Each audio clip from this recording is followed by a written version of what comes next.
Apa hukum membaca Quran digital? Quran dulu tidak ada di kertas. Quran itu bukan kertas yang turun melayang-layang. Quran adalah suara. Suara yang didengar oleh Nabi Muhammad. La tuharrik bihi lisanaka lita'jala bih. Jangan engkau gerakkan mulutmu ya Muhammad. Nabi tidak menulis. Nabi buta huruf. Maka Nabi manakala dia mendengar suara Jibril, dia gerakkan mulutnya. Datang Allah berfirman, la tuharrik. Jangan kau gerakkan mulutmu, dengar saja baik-baik. Inna alaina jam'ahu wa Qur'ana. Kami akan mengumpulkannya. Jadi ketika ada orang melihat membaca Quran di kertas, sama dengan membaca Quran digital. Karena dua-dua itu tidak ada zaman Nabi SAW. Baru ada Quran dalam 30 juzuk dari surat Al-Fatihah sampai surat An-Nas. Itu pada masa Khalifah Abu Bakr As-Siddiq ketika dia mengutus para tentara untuk membunuh nabi palsu bernama Musailamah Al-Kadzab, nama kampungnya di Yamamah. Lalu meninggallah 70 penghafal Quran. Khawatir Quran ini akan musnah, maka dibukukan menjadi satu. Bagi yang membaca Quran melalui buku tulisan, baik. Bagi yang membaca dari handphone juga tetap baik. Adakah perlu mengambil wudhu untuk memegang Quran digital? Tulisan Al-Quran nampak jelas dia. Jelas, ini tulisannya, dipegang. Sedangkan tulisan yang ada di dalam sama seperti tulisan yang dimasukkan ke dalam kaca. Kita melihatnya dari balik kaca. Apakah orang yang memegang Quran dari balik kaca dia mesti berwudhu? Maka memegang Quran dalam bentuk tulisan yang zahir, la yamassuhu illal mutahharun. Tidaklah menyentuhnya kecuali orang yang mutahharun, orang yang bersuci, berwudu, maka afdal berwudu. Adapun orang yang membaca Quran, maka tidak disyariatkan wudu karena tidak zahir, tidak nampak, dia bisa hilang.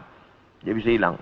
Oleh kan tetapi membaca Qurannya, bezakan antara memegang mushaf Al-Quran, mushaf namanya, sedangkan ini tidak mushaf. Bezakan antara memegang mushaf dengan membaca Quran. Adapun memegang mushaf maka berwudu. Adapun membaca Quran maka tidak berwudu pun boleh. Tapi afdal berwudu supaya turun rahmat Allah Subhanahu wa taala. Adakah berdosa melangkah handphone yang ada Quran digital? Gelap, mati, sedang tidak ada. Lalu dia langkah, maka tidak apa-apa. Atau dia membawa masuk ke dalam toilet, maka tidak apa-apa.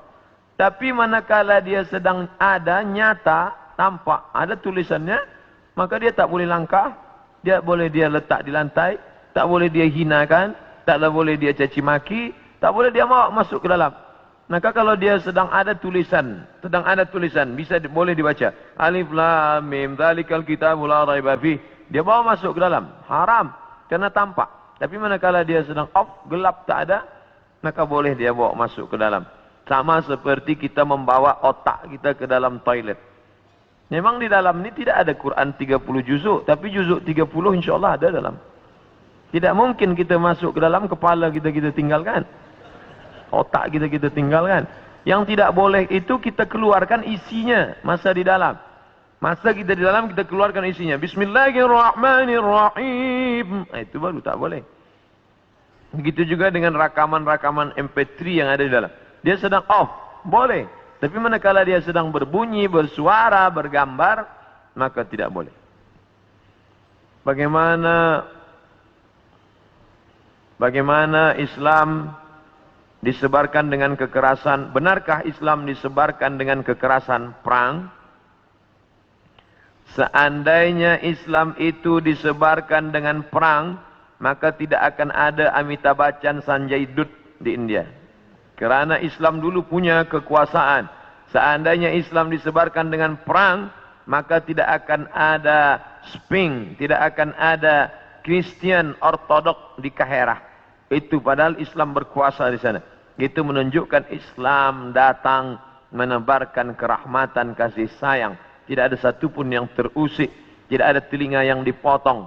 Tidak ada mulut yang digunting. Ketika sahabat mengatakan, Hadza yaumul malhamah. Ini hari balas dendam. Mari kita balas mereka. Nabi berkata, hadza yaumul marhamah. Ini hari berkasih sayang. Disitulah turun ayat, idza jaa nasrullahi wal fath wa ra'aitan nasa yadkhuluna fi dinillahi afwaja fasabbih bihamdi rabbika wastaghfir innahu kana tawwaba. Berapa tahun Nabi berkuasa? Berapa tahun sahabat berkuasa di Palestina? Mengapa gereja masih tetap berdiri? Mengapa tidak ada mereka yang dibunuh? Itu menunjukkan fitnah bahwa Islam disebarkan dengan kekerasan dan perang. Bagaimana hukum orang Islam mengambil upah membuat tempat ibadah orang kafir? Bersyubhat. Maka tidak boleh. Ini terkait dengan masalah ibadah. Nabi pindah dari kota Makkah menuju Madinah. Penunjuk jalannya itu Ibnu Uraiqid, non muslim. Boleh, tak masalah. Nabi tidak ada gandum. Nabi gadaikan baju besinya, dia pinjam gandum sebanyak 30 sa'. 30 sa', satu sa' 3 kilogram. 3 darab 3, 90. Boleh, kerana tidak ada mengait dengan ibadah. Tapi kalau sudah terkait dengan ibadah, wala ana abidu ma'abattum wala antum abiduna ma'abud lakum dinukum waliyadin. Begitu juga tukang emas yang dia buatkan salib sebagai buah rantai, maka dia sudah masuk dalam ibadah. Jangan sampai ibadah. Tidak ada barakah rezeki dan na'udzubillah mengalir dosanya.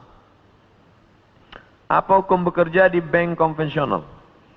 Bukan bank Islam, bukan Islamic bank. Riba. La'anallahu akilar riba. Allah melaknat yang makan riba.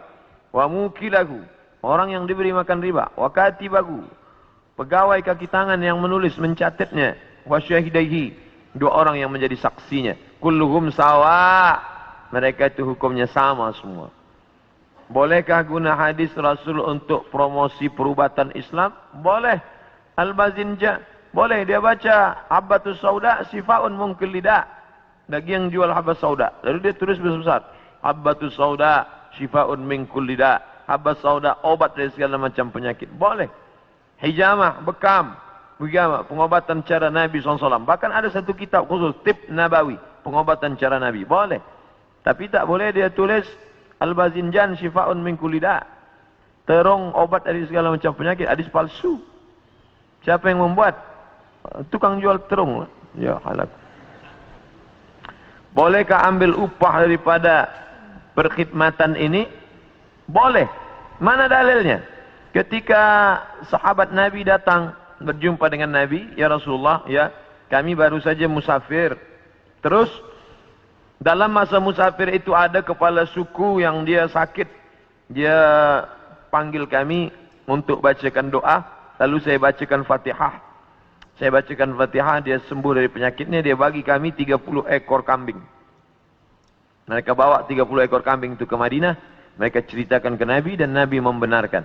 Itu dalil boleh mengambil upah daripada perubatan. Karena Nabi membolehkan upah daripada ruqyah. Akhir zaman ada 73 firqah. Hanya satu yang benar. Apakah yang benar itu? Nabi menjawab. Bukan jawaban dari saya. Apakah firqah yang benar itu? Ma ana alaihi wa ashabi. Jalan yang ditempuh oleh aku dan sahabat-sahabatku.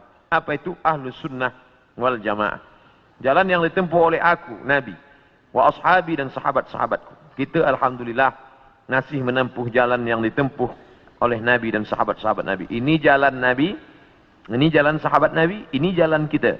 Kita masih ahlus sunnah wal jamaah. Kita masih solat zuhur. Berarti kita masih ahlus sunnah. Ada orang tak solat zuhur? Ada. Dia pejam mata, dia kata solat batin saja cukup. Bukan ahlus sunnah wal jamaah. Kita masih memutuskan perkara dengan bermusyawarat. Wa amruhum syura bainahum. Ada orang yang tak penting musyawarat, bukan ahlus sunnah wal jamaah. Maka selama kita masih berpegang kepada ahlus sunnah, maka kita selamat. Dan kita insyaAllah termasuk dalam golongan yang selamat itu. Amin. Saya student di UM. Apa hukum membina ma'had tahfiz dari orang Kristen? Semua pembangunan duit gaji guru dari orang tersebut. Padahal orang Islam masih banyak. Tapi dia tidak mahu membantu. Boleh menerima hadiah dari orang Kristen bila tidak ada niat lain. Mana dalilnya? Nabi menerima asal banha, hadiah dari Muqawqis. Jirjis, raja Mesir, agama dia Kristen Ortodok Koptik. Nabi menerima hadiah bighal, kendaraan dari Jirjis.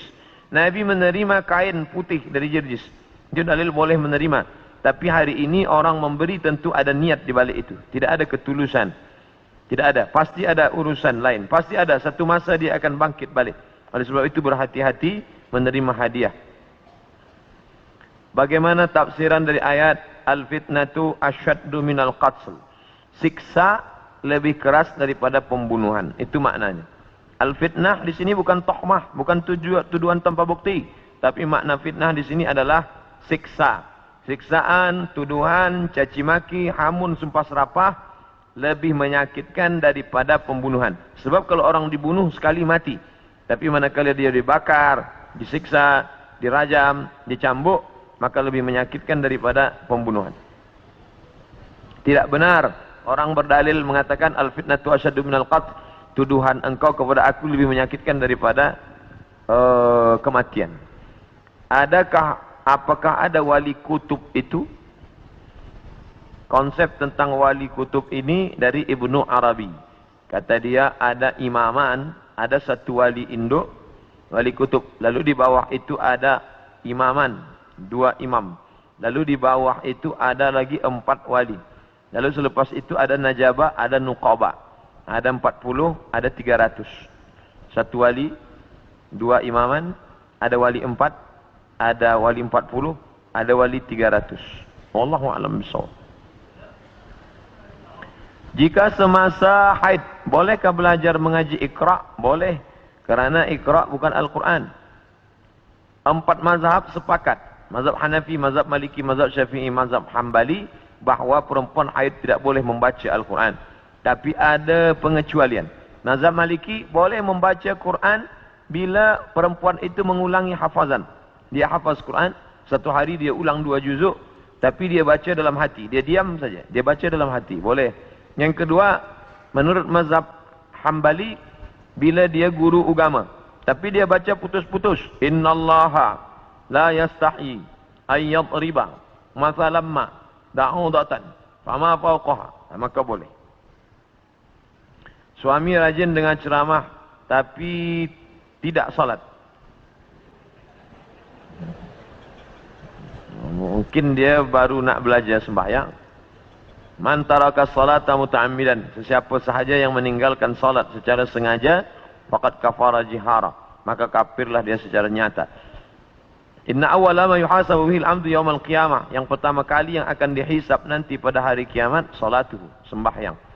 Oleh sebab itu maka carilah suami-suami, calon-calon suami, bakal suami yang sembahyang. Karena bila sudah menikah, susah nak ajak dia sembahyang. Cara atau doa melembutkan hati anak-anak yang mendengar kata. Salat hajat 2 rakaat, lepas itu minta kepada Allah. Kerana doa seorang ibu tidak tertolak, mintakan khas pada sujud. Tapi jangan diucapkan di mulut, kerana tidak boleh melafalkan bahasa selain Arab manakala dalam sembahyang. Aqrabu ma yakunul 'abdu min rabbih wa huwa sajid. Seorang dekat dengan Allah manakala dia sujud. Aksiru fihi doa, perbanyaklah doa manakala kita sujud. Mintalah kepada Allah Subhanahu wa taala apa-apa yang dimintakan. Salah satunya adalah supaya anak ini lembut hatinya dan mau dia mendengar cakap kita, supaya anak ini menjadi para penghafal Al-Quran, selamat dia daripada riba, selamat dia daripada zina, selamat dia daripada segala perbuatan yang keji dan